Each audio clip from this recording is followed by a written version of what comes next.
बिस्मिल्लाहिर्रहमानिर्रहीम जी, अस्सलाम वालेकुम। दिस इज़ राना तजम्मुल और आप देख रहे हैं लर्निंग पॉइंट चैनल। ये हमारा डेटाबेस मैनेजमेंट सिस्टम का 47वां लेक्चर है और आज के लेक्चर में हम database design using ER model को डिस्कस करेंगे। मीन्स दैट कि हमने ईआर मॉडल्स को बनाना सीखा था प्रीवियस लेक्चर्स में। अब हम देखेंगे कि ईआर जो मॉडल है प्रैक्टिकली इम्प्लीमेंटेबल नहीं है। अब ईआर मॉडल को हम डेटाबेस में कैसे कन्वर्ट करते हैं आज के लेक्चर में ये डिस्कस करेंगे, जिसमें हम क्योंकि ईआर मॉडल में आपको पता है डिफरेंट एंटिटीज़ होती हैं, एट्रीब्यूट्स होते हैं, कंपोजिट एट्रीब्यूट्स होते हैं, मल्टी वैल्यूड एट्रीब्यूट्स होते हैं, वीक एंटिटीज़ होती है, मतलब डिफरेंट रिलेशनशिप्स जो एंटिटीज़ हैं उनके दरमियान होते हैं। तो सारे के सारे कॉन्सेप्ट्स आज के लेक्चर में देखने वाले हैं कि बेसिकली हम एंटिटीज़ को रिलेशन में कैसे कन्वर्ट करते हैं, कंपोजिट एट्रीब्यूट को रिलेशंस में टेबल्स में यानी कि कह सकते हैं आप कैसे कन्वर्ट करते हैं, मल्टी वैल्यूड एट्रीब्यूट है तो उनको रिलेशंस में कैसे हम कन्वर्ट कर सकते हैं। तो वन बाय वन इन हम कॉन्सेप्ट्स को डिटेल से डिस्कस करेंगे क्योंकि ये डेटाबेस मैनेजमेंट सिस्टम का 6th चैप्टर है। तो आज के लेक्चर में हम पहले 3 कॉन्सेप्ट कवर करेंगे और बाकी 2 कॉन्सेप्ट नेक्स्ट लेक्चर में हम मूव करेंगे। तो काइंडली अगर आपने मेरे चैनल को सब्सक्राइब नहीं किया तो इस चैनल को सब्सक्राइब कर ले क्योंकि एक लेक्चर को बनाने में बहुत ज़्यादा एफर्ट लगती है। अगर आपको इस लेक्चर की समझ आए तो आप इस चैनल को सब्सक्राइब कर लीजिएगा, ठीक है। तो काइंडली इस लेक्चर को लाइक भी करें और अच्छा सा कमेंट भी करें। सो लेक्चर को स्टार्ट करते हैं। सबसे पहले तो हम ये देखते हैं कि database design using ER model क्या है। तो यहाँ पे बेसिकली यही बताया गया है कि ईआर मॉडल को हम डेटाबेस डिज़ाइन में यानी कि कन्वर्ट करने जा रहे हैं। तो ईआर मॉडल पहले बताया हुआ है, ER model represent different things as entities. जैसा कि हमें पता है जो हमारे पास ईआर मॉडल होता है, ईआर डायग्राम होती है, इसमें डिफरेंट एंटिटीज़ होती हैं। एनीथिंग इज कॉल्ड एंटिटी, ठीक है, जिसकी फिजिकल जिसकी कुछ प्रॉपर्टीज़ हों, एट्रीब्यूट्स हों, तो उसको हम क्या कहते हैं, एंटिटी, ठीक है। The connections among different entities are represented by relationship. आपको पता है रिलेशनशिप के लिए हमने डिफरेंट डायगोनल डायमंड जो शेप हैं वो यूज़ की थी 2 एंटिटीज़ के दरमियान रिलेशन को बनाने के लिए। डिफरेंट काइंड के रिलेशंस होते हैं। सो एंटिटीज़ के दरमियान रिलेशंस को बनाने के लिए वो कह रहा है डिफरेंट रिलेशनशिप जो रिप्रेजेंटेशन है वो यूज़ होती है। These entities and relationship can be transferred into the relational model. क्योंकि एक हमारे पास ईआर डायग्राम जो होती है उसमें एंटिटीज़ होती हैं और रिलेशंस होते हैं। कहता उन दोनों को हम ट्रांसफर कर सकते हैं किसमें, रिलेशनल मॉडल में।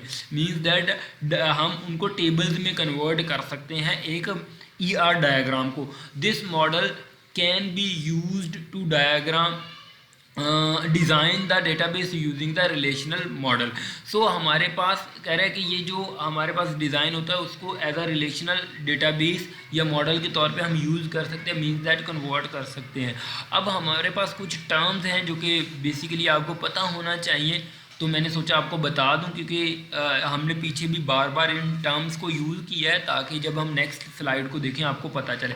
देखिए ईआर मॉडल में हम एक एंटिटी जिस चीज़ को हम एंटिटी कहते हैं ईआर डायग्राम में, हम टेबल्स में उसको क्या कहते हैं, रिलेशनल मॉडल में उसको रिलेशन कहते हैं, डेटाबेस में उसको टेबल कहते हैं, ट्रेडिशनल सिस्टम में उसको फाइल कहते हैं।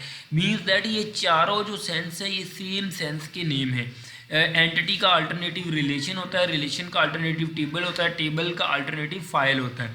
तो डेटाबेस में अगर हम कोई वर्ड यूज़ करेंगे तो टेबल यूज़ करेंगे। रिलेशनल मॉडल में अगर टेबल की जगह पे वर्ड यूज़ करेंगे तो हम रिलेशन का वर्ड यूज़ करेंगे और ईआर डायग्राम में उसको एंटिटी का हम नाम देते हैं, ठीक है।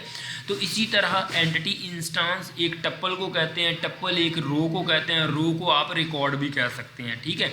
तो ये डिफरेंट टर्म्स में आप ये नेम यूज़ करते हैं। आई होप एट्रीब्यूट आपको पता है, वो ईआर मॉडल में भी एट्रीब्यूट ही होता है, रिलेशनल मॉडल में भी एट्रीब्यूट होता है, डेटाबेस में उसको कॉलम कह देते हैं और ट्रेडिशनल प्रोग्रामर्स जो होते हैं उसमें फील्ड का नेम दिया जाता है। आइडेंटिफायर की और की या लिंक भी कहते हैं ट्रेडिशनल में, जिसको हम प्राइमरी की वगैरह या डिफरेंट टाइप के आपने कीज़ को यूज़ किया होगा।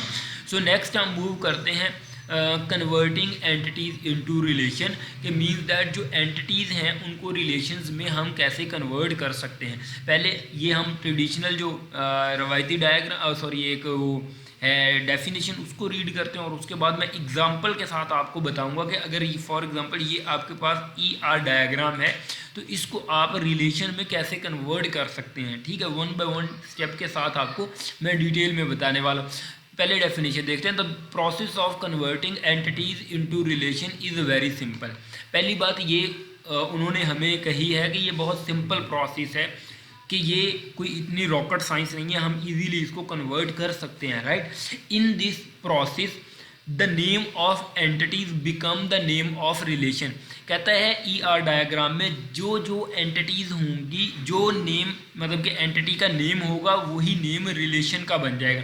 जैसे कि यहाँ पे हमारे पास एंटिटी का नाम क्या है, ये एंटिटी का नेम एम्प्लॉय है, तो यहाँ पे हमारे पास रिलेशन का नेम हमारे पास क्या बन गया, एम्प्लॉय बन गया।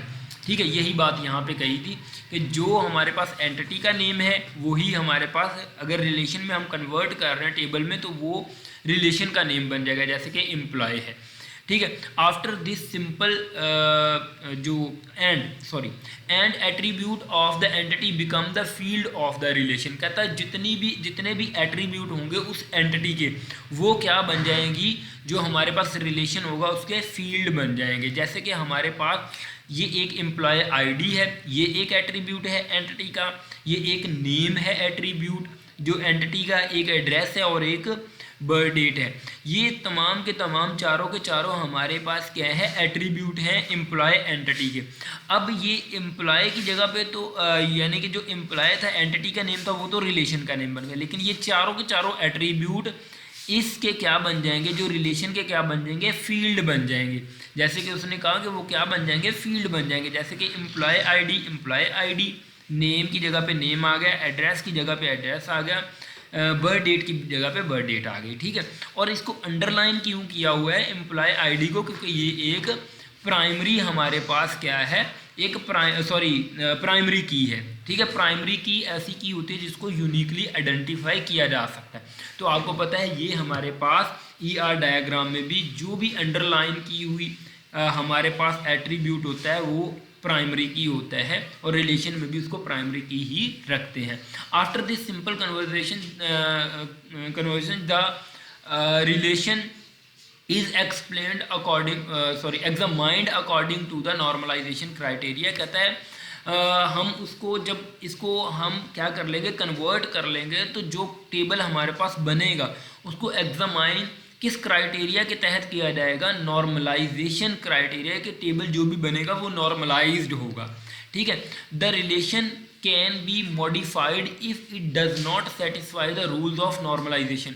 कहता है जो भी टेबल बनेगा वो मस्ट है कि नॉर्मलाइज्ड होना चाहिए। अगर नॉर्मलाइज्ड नहीं होगा तो उस पर नॉर्मलाइजेशन अप्लाई की जाएगी। उन जो नॉर्मलाइजेशन के रूल्स हमने प्रीवियस लेक्चर्स में पढ़े हैं बहुत डिटेल से, तो वो मतलब के जो रूल्स हैं वो सेटिस्फाई मस्ट है कि एक टेबल को करने चाहिए। अगर नहीं करते तो उनको आपको अप्लाई करना पड़ेगा, जिसमें हमने फर्स्ट नॉर्मलाइजेशन, सेकंड नॉर्मलाइजेशन और थर्ड नॉर्मलाइजेशन प्रीवियस लेक्चर में, जो कि 46वां लेक्चर है, उसमें हमने कवर किया, बहुत डिटेल से देखा। उसके बाद हमारे पास आ जाता है कन्वर्टिंग कंपोजिट एट्रीब्यूट, कि अब अगर कंपोजिट एट्रीब्यूट्स एक ER डायग्राम में गिवन है तो उसको कैसे कन्वर्ट करें। यहाँ पे बताया हुआ if an entity contains attributes, मतलब कि अगर किसी मतलब के एंटिटी के कंपोजिट एट्रीब्यूट हैं, each part of the attribute is represent by it's separate field in the relation. उसको सेपरेट फील्ड में क्या कर दिया जाएगा, उसको रख दिया जाएगा। अब कैसे, फॉर एग्जांपल पहली बात तो हमने ये पिछली ही स्लाइड में सीख ली थी कि हमारे पास जो भी एंटिटी का नेम होगा वो रिलेशन का नेम बन जाएगा। जैसे कि एंटिटी का नेम एम्प्लॉय था तो यहाँ पे रिलेशन का नेम एम्प्लॉय बन गया। और बाकी जो ये वाले जो एट्रीब्यूट हैं ये हमने पीछे ही देख लिए थे कि ये सिंपली हमारे पास जो भी एट्रीब्यूट होते हैं एक एंटिटी के उसको सिंपल हम लिख लेते हैं। जैसे कि एम्प्लॉय आईडी आ गई, नेम की जगह पे नेम आ गया और बर्थ डेट की जगह पे बर्थ डेट आ गई। अब क्वेश्चन ये है कि ये एड्रेस की जगह पे हम क्या लिखेंगे। अब एड्रेस की जगह पे जैसे कि लिखा हुआ each part of the attribute is represent by a separate field in the relation, means that जो कंपोजिट की है जैसे कि एड्रेस है, इसकी फर्दर हमारे पास एट्रीब्यूट्स हैं तो इसको कंपोजिट की कहते हैं। तो जो कंपोजिट एट्रीब्यूट हैं इन सब को क्या करेंगे, हम यहाँ पे राइट एड्रेस को लिखने की ज़रूरत नहीं है, क्योंकि एड्रेस की जगह पे हम उसके अल्टरनेटिव जो भी हमारे पास एट्रीब्यूट हैं तीनों वो राइट कर रहे हैं, जैसे कि स्ट्रीट, सिटी और कंट्री। स्ट्रीट, सिटी और कंट्री हमने यहाँ पे राइट कर दिया। सो एड्रेस को आप नहीं लिख सकते कंपोजिट के केस में। अगर ऐसी डायग्राम है तो आप एड्रेस की जगह पे इन तीनों को सेपरेटली यहाँ पे लिख देंगे। और अब हम मूव करते हैं कन्वर्टिंग मल्टी वैल्यूड एट्रीब्यूट, कि अगर मल्टी वैल्यूड एट्रीब्यूट हमारे पास एक डायग्राम में अवेलेबल है तो उसको कैसे हम कन्वर्ट करेंगे रिलेशन में। जैसे कि हमारे पास स्किल के केस में, ये स्किल हमारे पास क्या है, multi valued attribute, double Oval shape है यहाँ पे।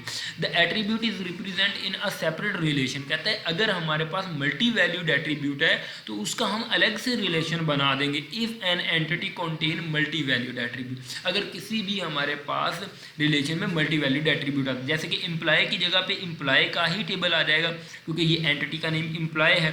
बाकी ये तीन फील्ड तो ऑटोमेटिकली ये आनी ही थी, ठीक है। तो ये फील्ड आ गई और बाकी जो सेम एग्जांपल पीछे हमने किया, खैर इनको हमें यहाँ पे नहीं लिखना चाहिए था क्योंकि हमारे पास पिछली एग्जांपल में हमने इसको किया था जो मल्टी वैल्यूड एट्रीब्यूट। अब क्वेश्चन ये है कि इसको कैसे लिखें। ये स्किल का एक्चुअली क्या बनेगा, हमारे पास एक अलग टेबल बनेगा, तो जो भी मल्टी वैल्यूड एट्रीब्यूट होगा उसका एक नया टेबल बन जाएगा। स्किल्स एक रिलेशन बन गया। अब ये हमारे पास क्या थी, एक हमारे पास प्राइमरी की थी, तो यहाँ पे हमने प्राइमरी की जो एज इट इज़ लिख दी और यहाँ पे स्किल को भी हमने यहाँ पे ऐड किया और इसको भी एज अ प्राइमरी की बना दी। मल्टी वैल्यूड एट्रीब्यूट में आप इस तरह मतलब कि उसका अलग से रिलेशन बना देते हैं और जो भी एट्रीब्यूट होता है उसको लिख के उसको अंडरलाइन कर देते हैं, आप ये समझ सकते हैं। तो ये हमारा आज का लेक्चर था जिसमें हमने जो एंटिटी को कन्वर्ट किया रिलेशंस में, कंपोजिट एट्रीब्यूट को कन्वर्ट किया रिलेशन में और मल्टी वैल्यूड एट्रीब्यूट को कन्वर्ट किया एक रिलेशन में। तो आई होप आज का लेक्चर आपको समझ आया होगा। अब आपको सब्सक्राइब मेरे चैनल को कर देना चाहिए क्योंकि मैंने बहुत डिटेल में आपको ये लेक्चर समझाया है। और इसके अलावा अगर आप कोई भी assessment, assignment, presentation, thesis writing वगैरह करवाना चाहते हैं तो आप हमारी टीम से कांटेक्ट कर सकते हैं, हमें ईमेल भी सेंड कर सकते हैं। उसके अलावा फर्दर मोर मेरा एक व्लॉगिंग चैनल है जिस पे मैं बर्ड्स के रिलेटेड व्लॉग वगैरह करता हूं, तो आप प्लीज़ इस चैनल को विज़िट कर सकते हैं, mister Rana vlogs mini zoo. और यहाँ पे बर्ड्स के अगर आप इंटरेस्टेड है बर्ड्स में तो आप मेरे ये जो व्लॉग्स हैं ये देख सकते हैं। Thank you. आई होप आपको मेन जो टॉपिक है जिसको हम पढ़ने आए थे वो आपको समझ आ गया होगा। Thank you so much for watching this lecture. Please make sure to subscribe my channel and share this with your fellows. Thank you. Allah Hafiz. Take care.